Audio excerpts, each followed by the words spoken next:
இந்த பாப்பிய 2 படகுல என் கொடியை கட்டிட்டு என் பிள்ளைய போயிட்டான். பதறிட்டான். ஒரே மாதிரி உடைய போட்டுக்கிட்டு நான் என்ன சொன்னாலும் கேட்க மாட்டேங்கிறாங்க. அவன் என்னை விட திமிரு பிடிச்சவங்க. அந்த கச்சத்தீவை சுத்தி வந்தவன் சீமான்ங்கிறான். சீமா இல்லடா அவன் போல. அப்ப நான் சீஃப் மினிஸ்டர் தமிழ்நாடு முதலமைச்சர்னு உட்கார்ந்தானா நாடு நிலைமை என்னன்னு வரு எப்படி இருக்கும் பாத்துக்க. நீயே வச்சுக்கன்றான்.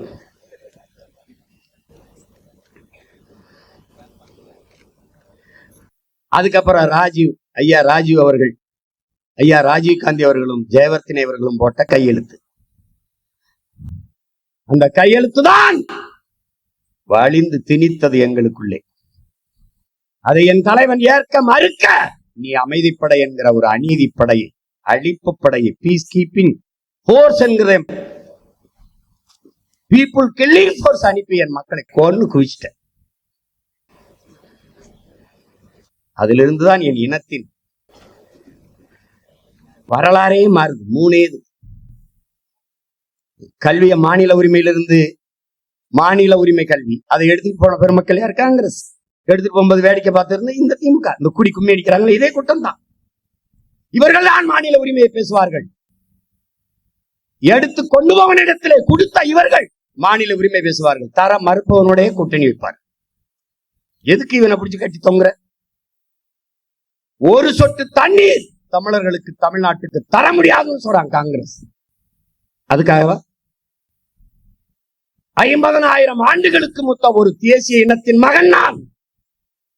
என் இனத்திற்கென்று தனித்த விடுதலை பெற்ற தாயகம், ஒரு சுதந்திர தனித்தமிழீழ தாயகம். அதை அடைகிற ஒரு புனித கனவிலே 50,000 பேருக்கு மேலே போராடி செத்திருக்கும் அந்த தாயக கனவை நசுக்கி நாசமாக்கிய கட்சி ஆட்சி காங்கிரஸ்.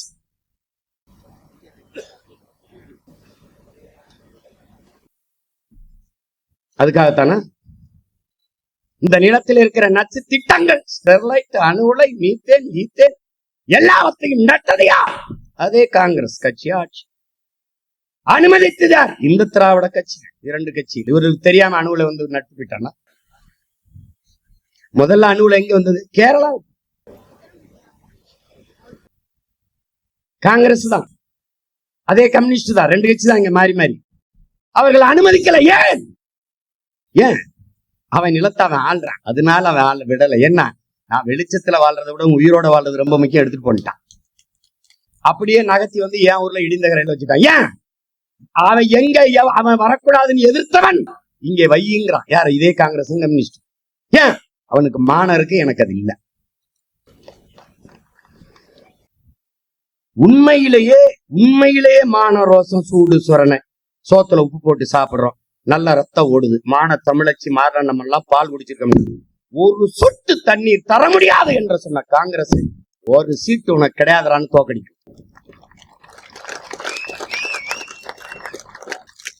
காவிரியில தண்ணி உரிய நீரை கொடுக்கவில்லை என்றால் ஒரு இடம் பேரம்பிச்சிருக்கா, நீ 30 வாங்கு, 40 வாங்கு, அத்தனையும் போன்று ஊதுரண்டா உனக்கு சங்கு.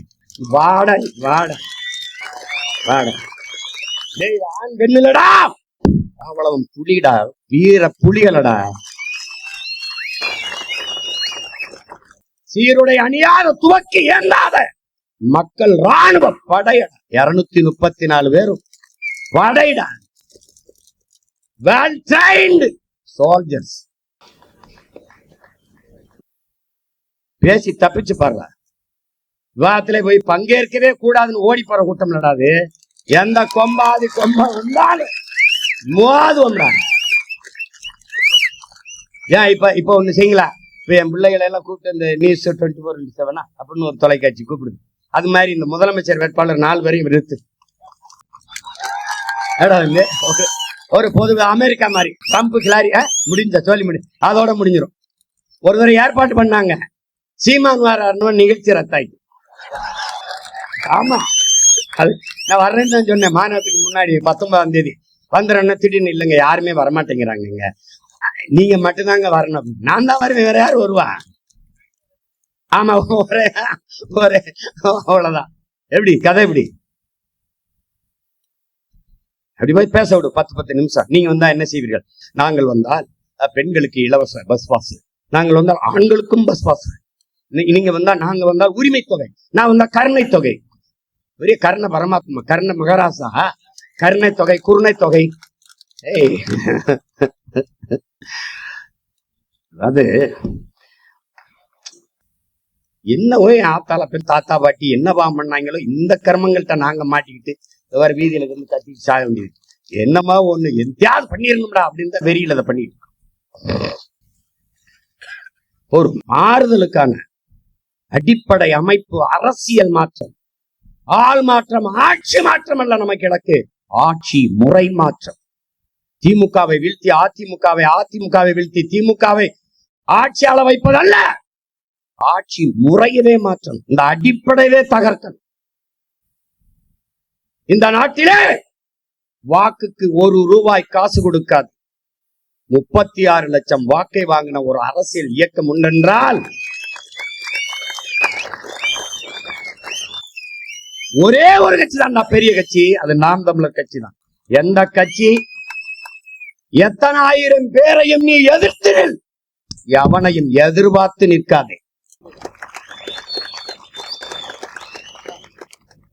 தனித்து நில், தனித்துவத்தோட நில், உயர்ந்த தத்துவத்தோடு நில். ஒருத்தரை வாங்க சொல்ல, ஒரு வாக்க வாங்க சொல்லு. இல்ல ஐயா ஸ்டாலின் தொகுதியில காசு கொடுக்க கூடாது, ஐயா எடப்பாடி தொகுதியில காசு கொடுக்க கூடாது, நாங்க சொல்லுப்பா. அவங்க வீட்டிலேயே காசு வாங்காம போடுவாங்களாங்கிறது சந்தேகம். 6 லட்சம் பேர் கூடியிருக்காங்க மாநாட்டுல. 2.25 லட்சம் நாற்காலி போட்ட ஒரே கட்சி மாநாடு நாம் தமிழர் கட்சி மாநாடு தான். அதுக்கு பிறகு இந்த கரையில 1 லட்சம், இந்த கரையில 1 லட்சம், அங்கேயே 4.5 லட்சம் பேர் வந்துட்டான். இதே மாதிரி மாநாட்டு திடலை விட வெளியில அதே மாதிரி கூட்டம் 6.5 லட்சம் 7 லட்சம் பேர் கூட்டிட்டான்.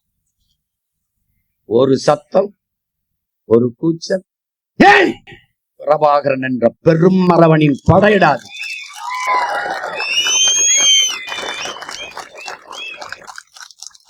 அதிகபட்சமா கத்திருந்தா என் பிள்ளைகள் அந்த ஓரத்துல திரும்பி பார்த்தேன், அது கேரளாவில இருந்து வந்தவங்களாம். அண்ணா ஐ லவ் யூ, அண்ணா ஐ லவ் யூ, அது மட்டும்தான் கத்திக்கிட்டு இருந்தான். ஒரு சத்தம், தண்ணியை போடுறது, சலம்புறது, சிகரெட்டை பிடிக்கிறது, அதை பண்றது, இதை பண்றது, நாற்காலியை உடைக்கிறது. அந்த நாற்காலி போட்டவர் சொல்றாரு, ஒரு நாற்காலி உடையலைங்க. குறைகிட்ட சொல்லிருக்காங்க, என்னங்க உங்க ஆளுங்க இப்படி பண்ணிட்டாங்க, நாங்களே அடிக்கிருப்போம்ங்க, இப்படி அடுக்கி வச்சுட்டு எங்களுக்கு 2 வேலையாயி போச்சு. என்ன வேலையாயி போச்சு? கேரளாவில இருந்து கொஞ்சம் வாங்கிட்டு வந்தேன், கரூர்ல இருந்து கொஞ்சம் வாங்கிட்டு வந்தேன், எல்லா நாற்காலியும் ஒன்னா அடிக்கிட்டாங்க. இப்ப நாங்க அதை பிரிச்சுக்கிட்டு இருக்கேன், அதை பிரிச்சுக்கிட்டு இருக்கேன்றாங்க.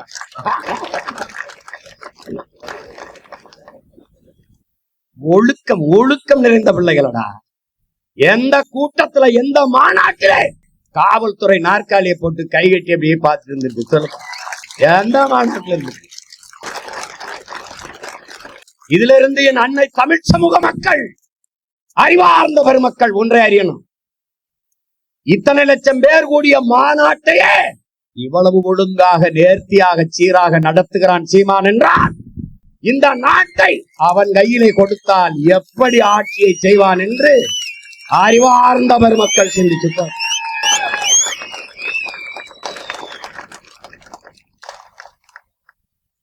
எங்களுக்கெல்லாம் என்ன பிரச்சனை? 6 பிராமணர்களுக்கு சீட்டு கொடுத்துட்டாப்ல. 6 பிராமணருக்கு நான் கொடுத்துருக்கல, எனக்கு போட்டியா நீனு கொடு, கொடு கொடு. 6 பிராமணருக்கு கொடுத்துருக்கேன், சரி விடு, அத பேசுறீல. அப்ப புறக்கணிக்கப்பட்ட என் தமிழ் சமூக குடிகள், தொல்குடிகள், விடுதலை பெற்ற இந்தியாவிலே இதுவரை என் அன்னை தமிழ் சமூகத்திலே அரசியல் அதிகாரத்தை பெறாத, அரசியல் அங்கீகாரம் பெறாத என் தமிழ் குடிகள், வண்ணார், குயவர், நாவிதர், தச்சர், பண்டாரம், பழங்குடி, ஷெட்யூல் டிரைப்ஸ், இந்த மக்களுக்கு சீட் கொடுப்பா. அரசியல் அமைப்பு கொடுத்திருக்கேன். பழங்குடிக்கு 2, ஷெட்யூல் டிரைப்ஸுக்கு 2, மற்ற ஆதி தமிழ் பறையர் தேவேந்திரருக்கு 42. அதை தவிர நீ கொடுத்தா சொல்ற, அரசியல் அமைப்பு கொடுக்கலைன்னா உன் மனச்சான்ற சொல்ற, நீ கொடுப்பியா? நான் 4 பொது தொகுதி கொடுத்திருக்கேன் ஆதி தமிழ் குடிகளுக்கு, 2 பொது தொகுதி கொடுத்திருக்கேன் தேவேந்திரருக்கு, 1 பொது தொகுதி கொடுத்திருக்கேன் பழங்குடிக்கு. நீ கூட பாப்போம், எனக்கு போட்டியா கூட 6 பிராமணருக்கு கொடுத்துருக்கேன்னு பேசுற நீ, இதையும் பேசுறான். டேய் நீ நல்லவன் பேசுறான். டேய் நல்லவன் பேசுற. பல்லு வளைக்குத்தேனா நாக்கு வலிக்கிறேன்னா இதை ஒரு தடவை பேசுறான். ஊத்தப்பை பிராமணர் ஓன் சீட்டை எடுத்து கொடுத்தேன். அவன் இடம்டா, அவன் எடுத்துக்கிறான்டா. ஒரு காரணம் சொல்றான்.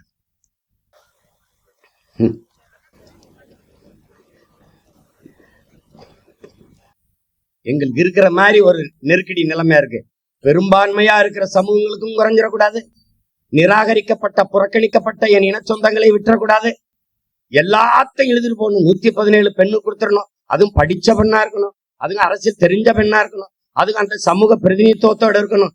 ஒரு வருஷம் மண்டையில பூரா நெருப்ப கொட்டின மாதிரி இருந்துச்சு.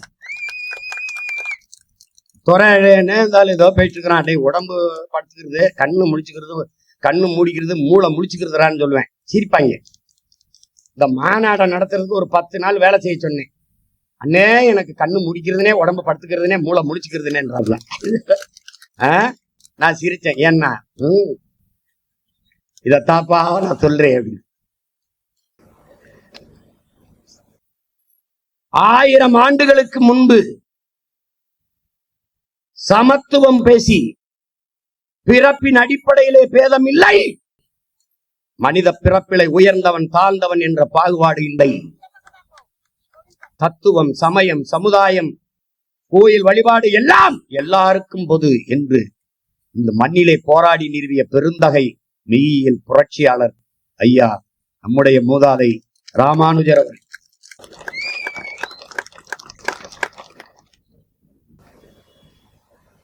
எல்லா உயிர்களையும் கடவுளாக பார். அந்த உயிர்களுக்கு செய்கிற சேவைதான் ஆன்மீகங்கிற. அதுதான்டா உண்மையிலேயே ஆகச் சிறந்த ஆன்மீகங்கிற. சமூகத்துக்கு செய்கிற தொண்டுதான் இறைவனுக்கு செய்கிற சேவை தொண்டு என்று சொல்லு.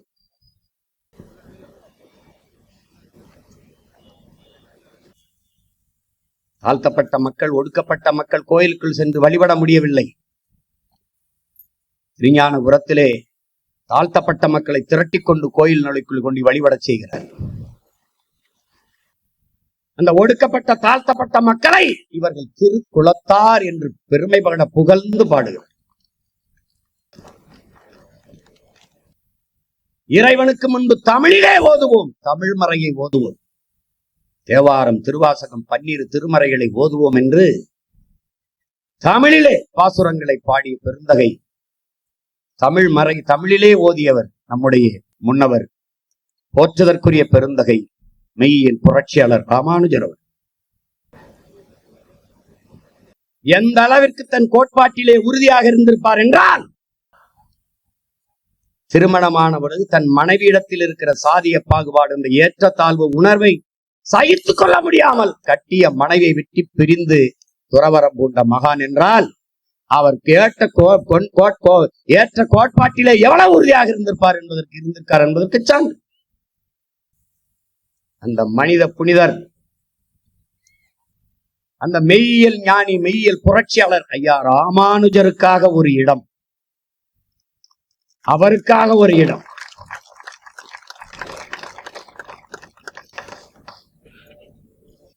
ஐயா கருணாநிதி அவர்கள் கலைஞர் தொலைக்காட்சியிலே மதத்தில் புரட்சி செய்த மகான் என்று ஒரு தொடர் எழுதி தொடர்ச்சியா வந்தது. நீங்க கொடுக்கல, நான் அவரை போற்றுவதற்கு நன்றி உணர்வோடு அந்த ராமானுஜரை போற்றுவதற்கு ஒரு இடம். அடுத்தவன் யார்? எங்கள் தாத்தா, தமிழ் தாத்தா உவே சாமிநாத ஐயர்.